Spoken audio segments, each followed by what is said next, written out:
everyone, and welcome to another episode of At War, the podcast by the Conflict Law Center. Today, as part of our Israel and Palestine symposium, we are very happy to have with us Zarrar Khuhro. Zarrar Khuhro is a journalist who has worked extensively in print and electronic media. He is also the host of a talk show on Dawn News and a columnist at the newspaper. Thank you so much for joining us. Most welcome.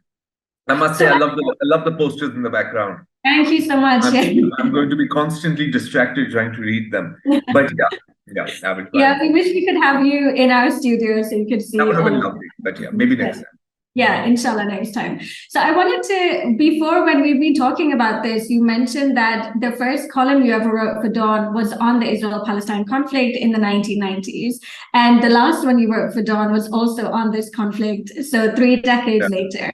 And I wanted to ask you what you've seen in those 3 decades in terms of, has the narrative shifted at all? How has it changed between the global north and the global south? Okay. So just a small pedantic correction. The first article I wrote, it wasn't for Dawn, but it was on Israel. It was for, no, that's all right. It was for another publication. But yeah, the core of your question remains.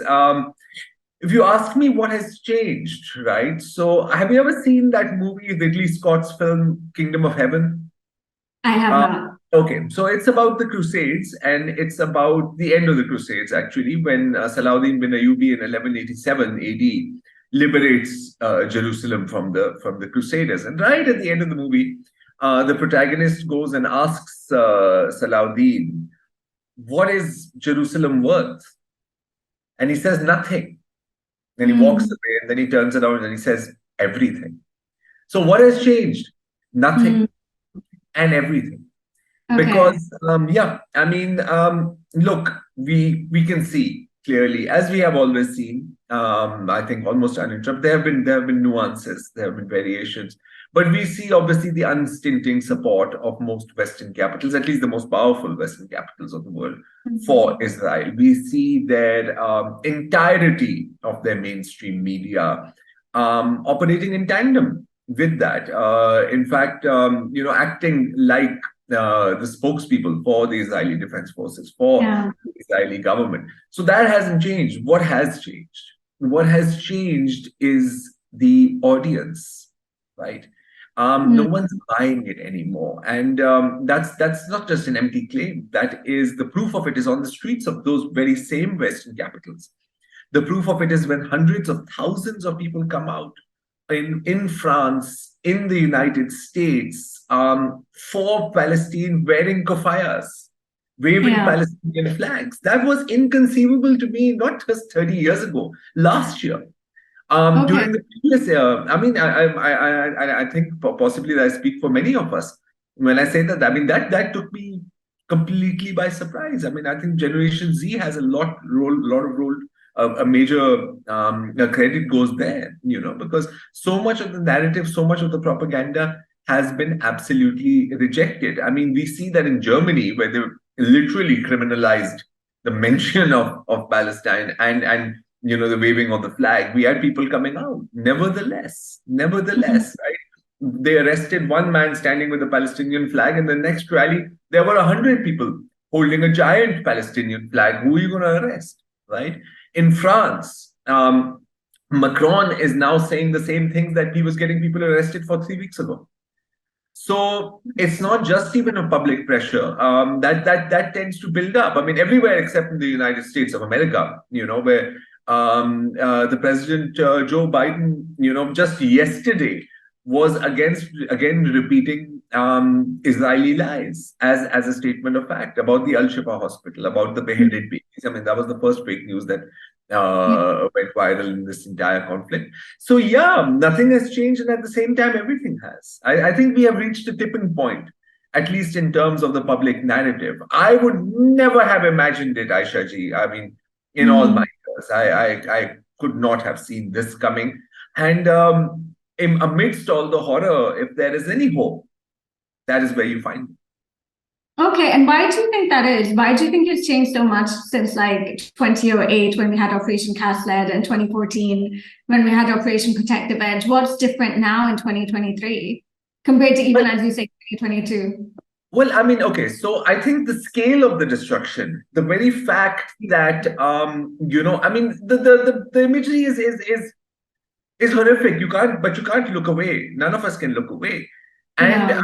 I think that one of the major reasons is that the whole world is seeing it, right? Mm. Plus, you have a generation, a global generation, who are digital natives, right? I mean, people like me, I mean, we just like this sort of just happened to us. They grew up with it, right? So, Yeah. I Yeah. mean, you see $1 trillion propaganda machine defeated by tweets and TikToks. I mean, who could have seen that coming? Yeah, You yeah, know? and it's like, how can you funnel that much money into this infamous Hasbara campaign and have it taken down by teams literally just I sitting and think they being, got lazy. I think they got lazy, Aisha, because they're so used to an easy ride, right? They're just so used to just saying, "Oh, that's anti-Semitism," and then everybody shuts up, right? We'll come to yeah, that. yeah, I know you want to talk about that as well. yeah. And when you're too used to an easy ride, you get fat and you get lazy and you get sloppy, right? I mean, it's the same. It's the same with their military. I mean, their military. I mean, since I think what 1973, has only really been bombing, houses and settlements and refugee camps, schools, bakeries, so on and so forth, from a safe distance using American-supplied bombs, or shooting children, Yeah, or yeah, shooting journalists like Shireen Abu Akleh in the back of their heads, or running bulldozers over 20-something peace activists like Rachel Corrie. And also, I think that the utter barbarity of the Israeli state and is being exposed, because there you have, I mean, you have Itamar Ben Gavir, I mean, actually fighting the case for settlers who burned a child, Ali, and then had a party saying, "Where's Ali? We're cooking Ali. Ali is on the grill." Right? I mean, this is just one example that I'm giving you. There are hundreds, there are thousands, and people can see it. No yeah. amount of lipstick on a pig can make people realize that it's not a pig. It's still a pig. It has lipstick on it, Yeah. yes, but very much a sewer.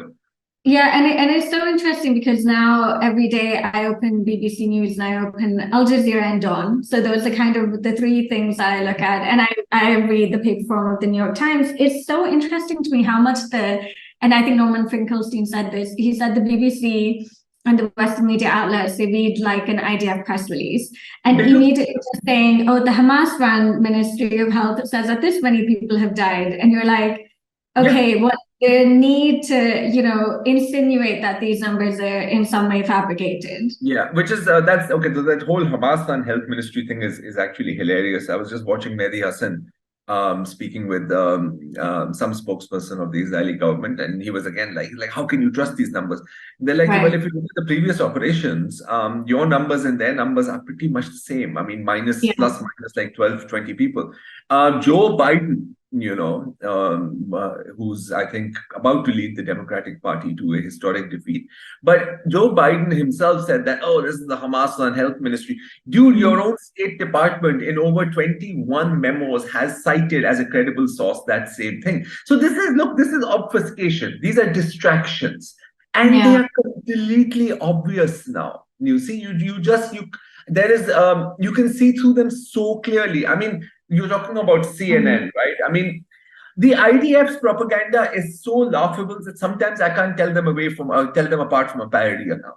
Yeah. I think I'm watching a Monty Python or a Saturday Night Live Yeah. skit. I mean, there's the guy legitimately pointing at a calendar and being like, "This is Hamas. This is Hamas. This is dude. It's Sunday, Monday, Wednesday, Tuesday, Sunday, Yeah. Monday, Tuesday, Wednesday. Yeah. I mean, get a grip. You can't Mm. get an Arabic translator, and then CNN takes that entire chunk and runs it without comment. And by the way, if you were to go on the website right now, you will note that they have very quietly removed that whole calendar part from it without an editor's note. Okay. So yeah. I mean, and my favorite part is that these are the same people, the same organizations that I've had the, I won't say pleasure, but I've had the opportunity to attend seminars, sometimes in which these people participate or organized by them, and it's all about freedom of speech and freedom of expression Yeah. and the importance of Yeah. accuracy in journalism, and I'm just like, shut up. Shut up. I mean, you stand utterly exposed. You stand utterly discredited. They're Radio Rwanda in suits and nice makeup. That's it. Yeah. That's the Yeah. only analogy I can think of. They are Yeah. enablers of genocide. And I think to look at that from an international perspective, the fact that this conflict comes so hot on the heels of the Russia-Ukraine one offers us some parallels of the same kind of instance. And I find it so frustrating that I can go on the main international law blog and see 4 articles about whether the Jabalia refugee camp attack was proportionate or disproportionate. Yeah. Of course, the law allows for a lot of gray areas. That is the nature of international law. But if it was Assad, if it was Putin doing this, there would be 0 articles, there would be 0 calls for nuance about whether that was a disproportionate or proportionate attack. Of course, 200 people died, it was disproportionate. We also know that this army lies very constantly. Yeah, I mean, track record is something, right? Yeah. Yeah, and moving on to the anti-Semitism question, because I also want to discuss the conflation of anti-Zionism and anti-Semitism. And I think Adam Schatz recently wrote a fantastic piece in the London Review of Books where he was talking about how invoking the Holocaust for Israel has become kind of an ideological iron in which it can shield against any criticism of its conduct. So what do you think about that, especially given the definition of anti-Semitism it seems to be lowering by the year? At this point in time, saying that stop the genocide is apparently anti-Semitism. Right. The problem is that when you overuse a certain tool, it loses its efficacy. I will say without reservation that Israel currently is the greatest reason for anti-Semitism in the world and the greatest disgrace to the memory of the Holocaust. And to the very real to Jewish brothers and sisters who were murdered by the Nazis. They weaponized it. And I'm not saying this. There are thousands, hundreds of thousands of Jews across the world on the streets saying this. I have heard from Holocaust survivors. I've heard from the children of Holocaust survivors, from their children's children, saying not in our name. I've spoken to them. I've interviewed with them. I've interviewed them. I've seen wizened rabbis, in full religious regalia, speaking out. If I have seen Jews being attacked anywhere right now, I'm seeing them attacked in Israel. I'm seeing Haredi neighborhoods with Orthodox Jews. I've seen them being beaten. No one buys it anymore. I don't think. And those who use this argument are not using it in good faith. You see, so I do not even engage with that argument anymore because it is a distraction. At this point, it is only to muddy the waters. And at this point, anyone favoring semantics over substance is not doing it by accident. They're not doing it because they want an academic debate. They're doing it because they are running interference, providing smokescreens for Israel's genocidal actions and war crimes. So this trope, and I mean, on that point, I mean, the first lie that the Zionists ever told was this, that Zionism is Judaism. Judaism is is a millennia-old religion. Zionism is a toxic, nationalistic, militaristic political ideology that is not even 200 years old. And anti-Semites are the natural allies of Zionists. And again, I'm not saying this. In 1897, when Theodor Herzl wrote The Jewish State, that Judenstaat, he writes in his pamphlets that the most contributions to the Jewish Immigration Fund will not come from European Jews, because most West European Jews thought these guys were insane. It was the East European Jews who didn't have any money to contribute anyway. They were suffering pogroms. He said that the most money will come from Christian anti-Semites who would like nothing better than to rid Europe of Jews. James Arthur Balfour, right, of the infamous Balfour Declaration, was a fundamentalist Christian Protestant. He hated Jews. And then you have this, and I mean, take a look at Netanyahu, right? Now, I don't believe that Netanyahu actually has any ideology. I believe that he is an opportunist, and I believe that he is quite literally a psychopath. But who's his best friend internationally in Europe right now is Viktor Orban. Oh, right. Yeah. Right? You think Orban likes Jews? He does not. He is as anti-Semite as he comes. Their alliance is based on their mutual hate of, everyone else. And also, they both have fascist, dictatorial, psychopathic tendencies. Even if you look at, say, right now, there was that march, pro-Israel march in Washington, D.C. Many of the Christian pastors who spoke there are on record saying that Hitler was sent by God to drive the Jews to their homeland. Why do they want the Jews driven to their homeland? Because they believe that this is how you fulfill the end times prophecy. So you see this unholy alliance, I cannot define it in any other terms, between Zionists, between Christian fundamentalists, and between the right wings across the world. I mean, why on earth are pro-Hindutva groups and people in India supporting Israel? It is because they both seem to happen to hate Muslims, so they ally on that thing. These are alliances of convenience, of course. They won't last very long. They'll last so long as the wind blows in a certain direction. But to address your, I'm sorry, I go on. I tend to go on.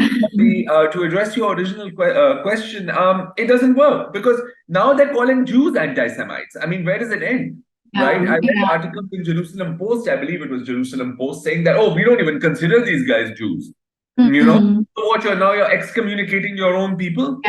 You know, I've even read an article, Ayesha, amazingly enough, and I had to like read it 3-4 times. I had to check the website, make sure I'm not reading The Onion or some kind of parody website. There are actual pieces saying, hey, you know, the Nazis at least had some humanity.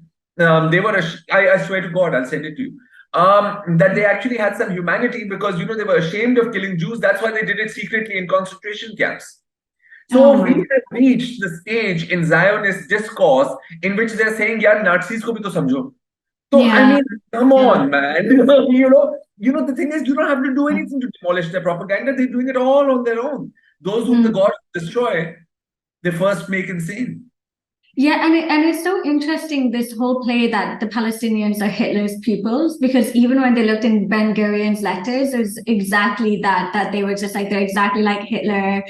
They wanted to work, you know, they look at what the Nazis did. Even that finding of Mein Kampf in the child's bedroom, it was insane. Oh my God. And utterly uncreased, right? As if it's just what. It just doesn't work. I mean, if anybody has anything in common with the Nazis and Hitler, and I mean, I could draw you 100 parallels. It's the Zionist state of Israel. When I look at Gaza, I see the Warsaw Ghetto. Exactly. I was just going to refer to that because now, had the Warsaw Ghetto, the Jews in the Warsaw Ghetto, if they had tunnels and they could come out and they could attack the Nazis, do you think they wouldn't have? And how would history have recorded? Yes. Yeah, but apparently that's what they did. They were trying to build tunnels in the Warsaw Ghetto. So the parallels are really incredibly stark. Parallels is right there. Like history doesn't repeat itself, Ayesha ji, but it does rhyme. But it does rhyme. It's rhyming right now. You can hear it. And it's interesting because a lot of people say that power corrupts, but also persecution corrupts. And so you end up becoming your oppressor and you almost don't realize it. And I'm like, I don't understand how you can't realize it. I don't understand how people have a GDP of 55,000 USD a year when a few miles away in Gaza, you have $1,250 per capita income a year. How you can possibly act like you're the one who is being victimized in this, but it's a ploy and it's kind of working. I think in their heart of hearts, they know that they're wrong. You see, that sort of thing takes a toll on your soul. You know, that sort of hate. It's a cancer of the soul, right? And we consume them, but not before they consume too many innocent lives. You know, I mean, I was actually even reading. I mean, I don't want to cite it too specifically because I'll have to look into this. That even Holocaust survivors in Israel, by a large part of the Zionist regime, were treated sort of like as a little bit inferior because these are the weak, effeminate Jews. We will never be like them. We will be the tough guys. We will murder hundreds and thousands if we need to. You know, and let's also bear in mind that most of these guys, I mean, what are they? Ashkenazi Jews. They're like East European Jews. So they suffered, you know, like the worst of the worst. And then definitely they took that mindset there and then they transferred it on to it. Do they see it? I don't know if they see it. It doesn't really even matter to me if they see it. It just matters to me that the rest of the world sees it and the rest of the world sees it. So there was this article that someone told me about by Yuri Avneri called Tommy's Grandma. I don't know if you've read that, but it was about Yeah, he talks about, I can't remember which Israeli prime minister it was, but he saw an image of a woman in Rafah, and and it was a Palestinian woman, and some part of him spoke out, and he just said, oh, that looks like my grandmother. And one of his grandmothers perished in the Holocaust. It was a very, very famous story. And the Hebrew saying is, sometimes you buy your world in one moment. And he was talking about how that the actual, he couldn't hide the truth, and the truth came out in that second. And then later on, he had to backpedal and be like, well, one of my grandmothers didn't perish in the Holocaust, so maybe I was talking about her. But the fact that even them, when they're confronted with it, they do see the resemblances. Well, how can you not? Yeah, yeah. Look, it's day outside, right? Now I can close my eyes, I can draw my face, I can like put on, dark glasses, but part of me knows that it's not night. No? Yeah, yeah. I know that the sun is shining. Yeah, and I also wanted to ask you about the international community's reaction to this. I mean, it's been completely expected from the West. We knew that the US would veto a ceasefire. We know that these humanitarian pauses, whatever is the term of art, humanitarian pause, whatever that means. But then we've also seen the Arab countries and the Muslim world come together and be entirely impotent in their reaction to this. Yeah, as usual. So what do you make of that? And what do you make of us living in these countries? I mean, we're not one of those living in a country which is, normalizing ties with Israel, but how can we galvanize and force these governments to put pressure points on? I don't think you can, because these are all unrepresentative governments. I mean, in many ways, Pakistan included. Right? We don't really have a representative government at this point in time. And even if we did, I'm not sure what difference it would make apart from condemnation. I mean, Pakistan's ambassador has been vocal, but again, words are wind, right? I mean, what are we going to do, right? We're very far geographically removed, and we are not part of the sort of geopolitical access that can affect Israel. The neighboring states, I mean, my God, all we've seen Erdogan, saying a great deal of stuff, but there's still trade going on. For Saudi Arabia, I think they're just upset because this is ruining their party, their coming out party. They just want like things to be normalized. They want to contain Iran. They want to make money. They want to have Shakira hold a concert while, thousands are dying in Gaza. Symbolism and the image right there. The UAE was spearheading the normalization initiatives. You can't expect much more from them, So but here as just, dismally impotent the Arab world is. I think that if somebody has taken a stance, it's many Latin American countries. I mean, for their own historic reasons, right? Because they know what's up, right? I mean, up until very recently, the US was staging coups. I mean, even in Venezuela and so on and so forth. So they know what it is like to be ground slowly to dust under the boot heels of empire. Right? You see indigenous people, you see largely the entire global South, and the South will remember. South will remember this.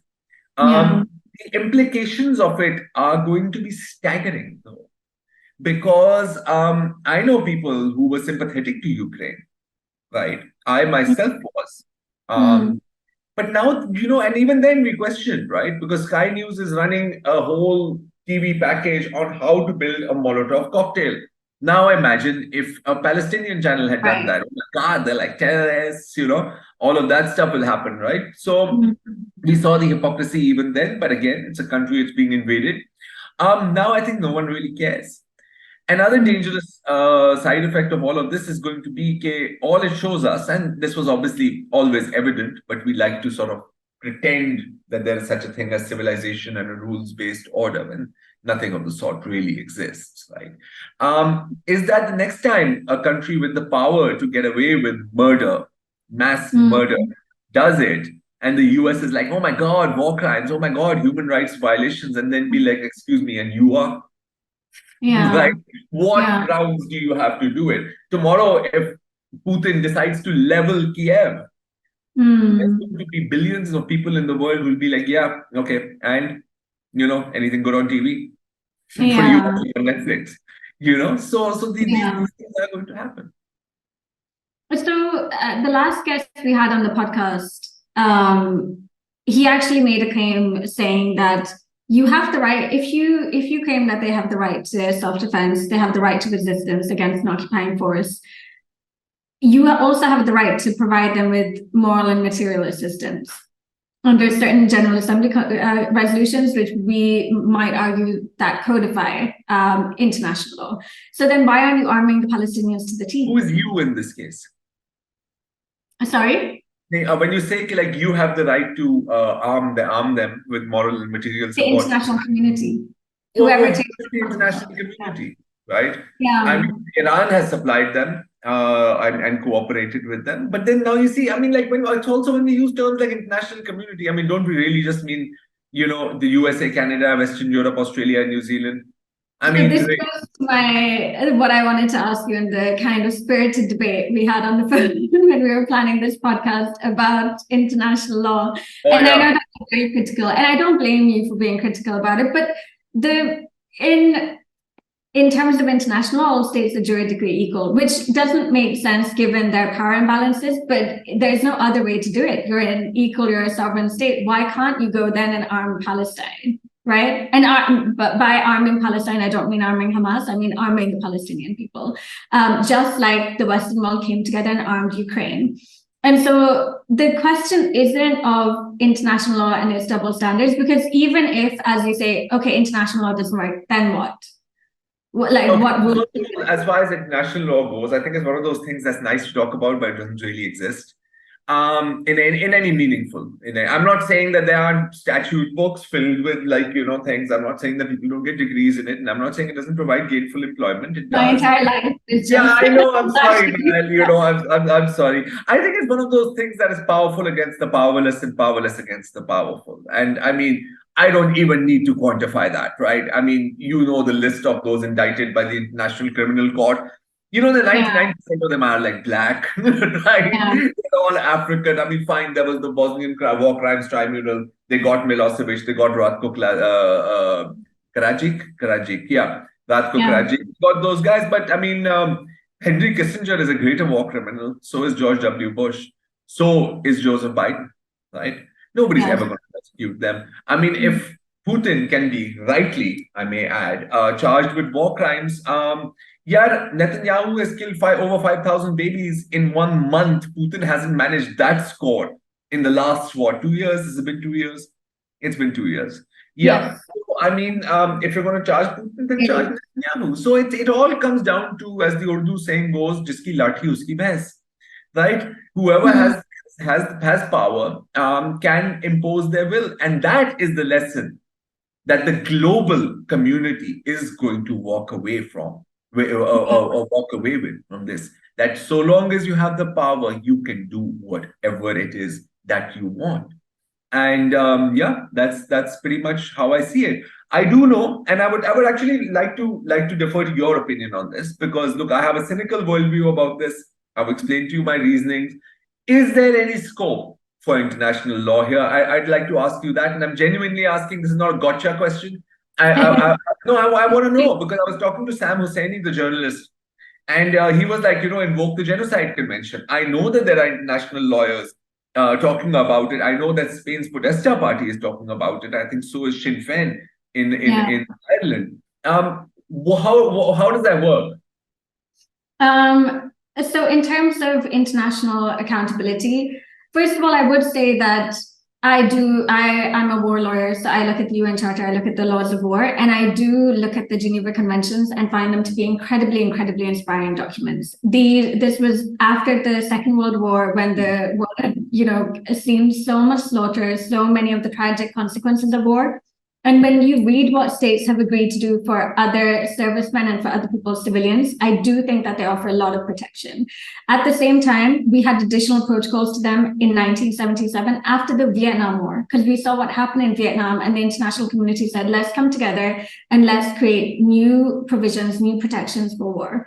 And as part of that, the Global South made sure, this was 1977 compared to 1949, in the middle you had decolonization. And so you had all of these states emerge, and they wanted to have protection and legitimacy for them when they're fighting against racist occupations, against brutal occupations, racist regimes, and for their fight to self-determination. And they changed the law in 1977. They included a provision It's not yet custom, fine. But it means that slowly we have to get there. The issue is the lack of capacity. Even now, I'm trying to look for international lawyers in the global south who are saying anything. And again, as you said, apart from Latin America, I am not finding that much.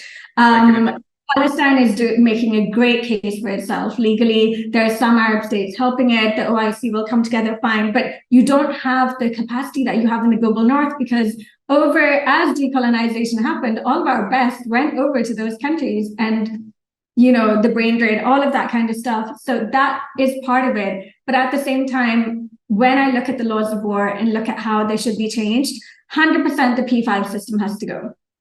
100%. Why the hell is France on there? Who are they today? Who? Yeah, exactly. Right? Give that power to for that matter. I mean, they're batshit crazy.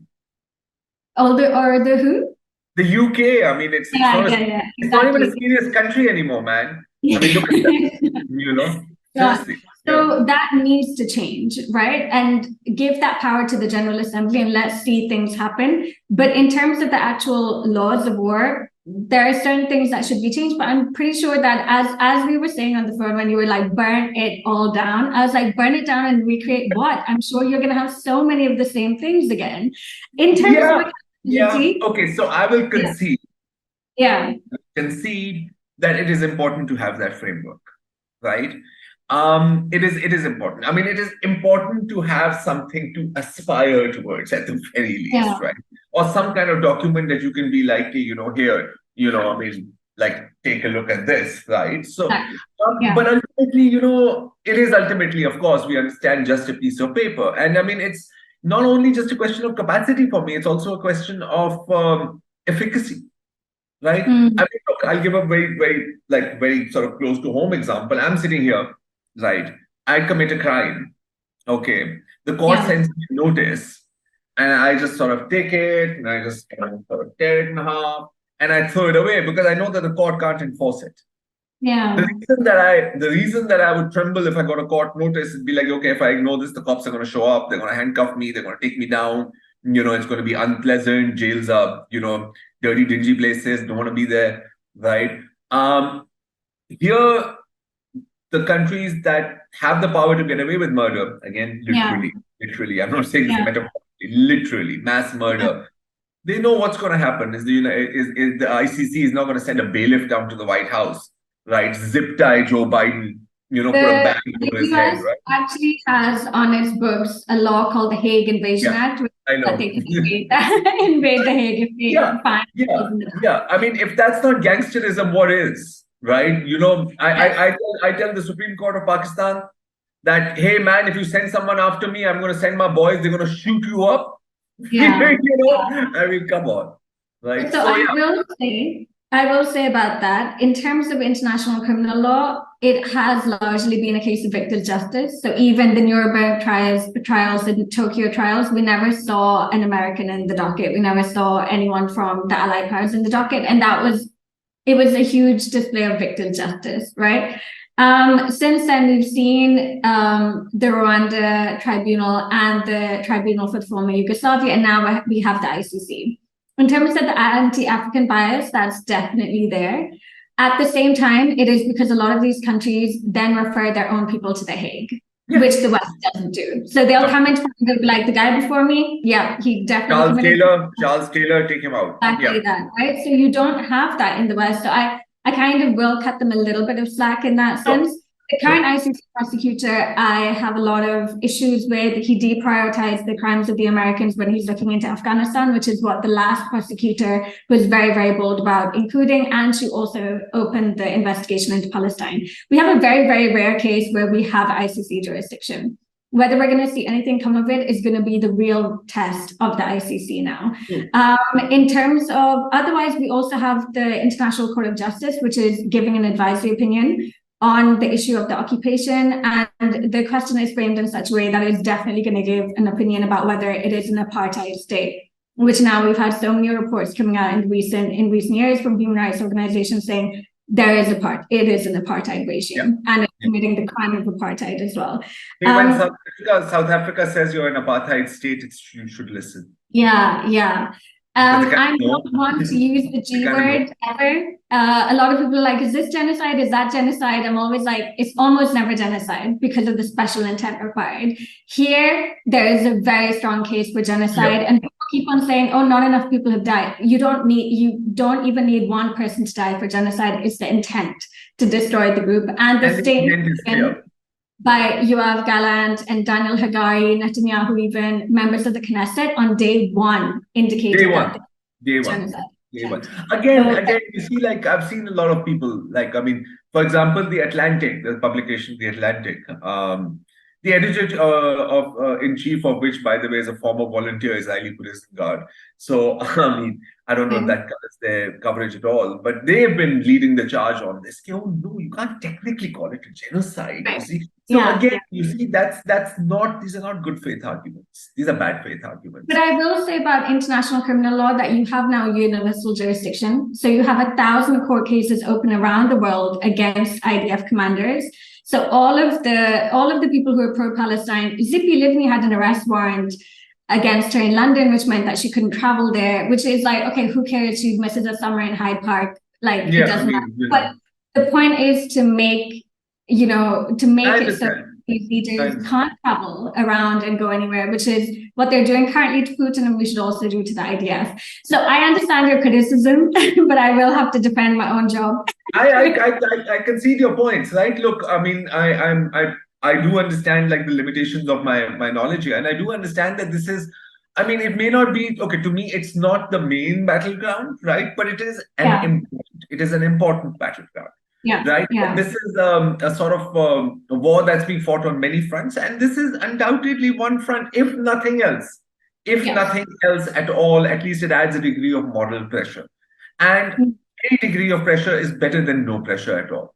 So and so coming to that, if we're leaving aside international law, what else then do you see as like potential political pressure points, but also a political settlement of this conflict? What is the I don't know. I think that I don't know. I don't know where this goes. Okay. I don't. I mean, it's clear that it's David and Goliath, right? They have rendered Gaza uninhabitable. I mean, as we all know, I don't even need to go into this. I mean, their entire plan has always been from day one, from the Nakba itself, to simply somehow get rid of all the Palestinians, right? And they've been squeezing them, right? So that's going to continue. I think it'll continue until the massive and unconditional support from the United States of America continues. To me, that is the one thing that is keeping Israel going. And I started out with a reference to the Crusades, so I'm going to circle back there, right? So that article that you mentioned, the first article that I wrote, was in fact so I'm a bit of a nerd. Okay, I'm a huge nerd, and I enjoy reading history, and the more ancient, the better. So I was reading about the Crusades, and it just struck me the incredible similarities between the Crusader kingdom of Jerusalem and the modern day state of Israel. I mean, not just the geography of it, the geopolitical structures surrounding it, the divisions among the Muslims themselves. There were many who were making alliances, normalizing with like Fatimid Egypt, for example, right? I mean, I'm not going to go into too much into this. That's a whole other topic. And the Kingdom of Jerusalem was kept alive only by the constant influx of men and material from the West. The moment that stopped, the moment that ended, it collapsed under its own weight. It's the same with Israel. You see, I mean, even like these guys like Benjamin Netanyahu, all these Recep, Gal Gadot. I mean, these people have all changed their names from, the European names to sound indigenous. They have no, look it up, man. Just like they raised Palestinian villages and built Jewish-sounding villages on top of them. Their whole existence is a lie. Their entire culture is stolen. It is a culture based on theft, lies, and appropriation. It is not organic, and nothing organic in the long term. If you were to sort of go into Hegelian dialectics here, nothing so unnatural can ever survive. And its existence will always be violent. It will always, and it is that violence that it needs to sustain itself, to provide its reason for existence. You see, Yeah. so Israel for world Jewry has been, they have been taught to place the idea of their safety in the idea of Israel. That myth is breaking. And that is a death knell for them, in my Yeah. opinion. So Yeah. America can keep this artificial state artificially sustained, like you keep a patient on a ventilator. You can extend their life for indefinitely, right? Until and unless the American policy changes, and it is a policy based on geopolitics and also on religious belief and fundamentalism. Make no mistake about that, right? Until that changes, this will continue. And blank check will continue. They will continue writing blank checks to Israel in the blood of Palestinian children. Yeah, sadly. And maybe the rise of Russia and China might change It that. might. Yeah, one hopes. I mean, and on that point, man, again, a year ago, I was like vociferously condemning Putin. Now I just really don't want to. Because it's simply because of the hypocrisy, not because I like Putin. He's the guy who leveled Aleppo, Idlib, right? All of that, Chechnya, right? We know who he is. And as far as China goes, man, I mean, people are always like, oh, but, just wait and see what they do. And I'll be like, as opposed to the guys who are already doing it, right? So you want to prioritize a hypothetical over the actual. I'm sorry, I mean, like, I just can't do this kind of mental gymnastics. I'll pull something. Yeah. You're too old for these kind of gymnastics, Ayesha. Yeah. My I mind think isn't as flexible as it used to be. I think the difference in attitude, I heard this a story from Africa, which was that every time the British come, we get a lecture, every time the Chinese come, we get a hospital. And you're like, well, that's really what it comes down to. Yeah. No, that is what it comes down to. And it's like, oh, China's not doing this out of the kindness of their heart. They have their own strategic interests. Well, duh. I mean, dude, come on, man. Come on. I mean, how does anyone say that with a straight face? Right. Yeah. So, yeah. Anyway, I mean, I know that you have another meeting, so I don't want to take up too much more of your time. Sure. I mean, I could just end with like one of my favorite quotes. Sure. Yeah. So, just to sum things up, right? So I think somewhere in 19th century or whenever, I don't know when, but there was an Italian Marxist, Antonio Gramsci, and he was like, the old is dead and the new has not yet been born. And in the interim, a variety of morbid symptoms approach. And now is the time of monsters. And that's where we are in the time of monsters. Oh, God. Okay. That would be a nice line to close it on. Yeah, I love that line. Strong sense of foreboding with that. I'll text you. Yeah, please. Thank you so much for taking the time to talk. Thank you for having me. Interesting discussion. And thank you to everyone for watching at home.